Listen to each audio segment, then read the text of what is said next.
greu gwydd blodau gwyllt, yn gyntaf, bydd rhaid mynd am dro.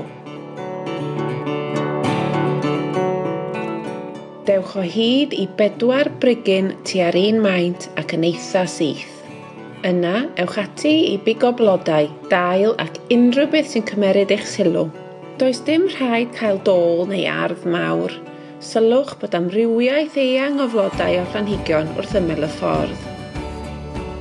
Fe ddeithom o hyd i orthyfail,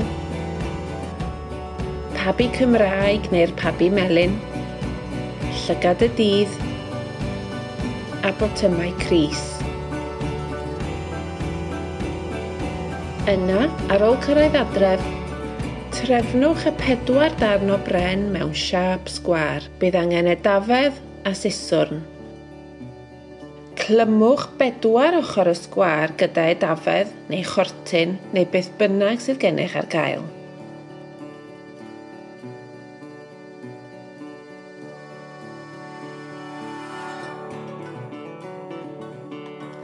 Yna clymwch pen y belen o edafedd ar un cornel a lapiwch yr edafedd o amgylch y ffrâm.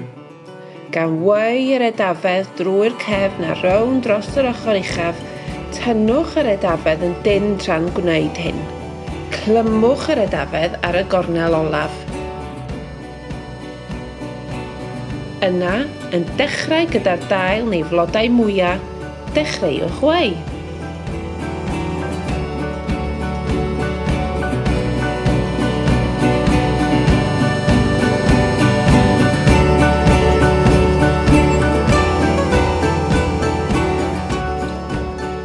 Ychwanegwch y blodau lleiaf olaf yng ngwaelod y gwydd.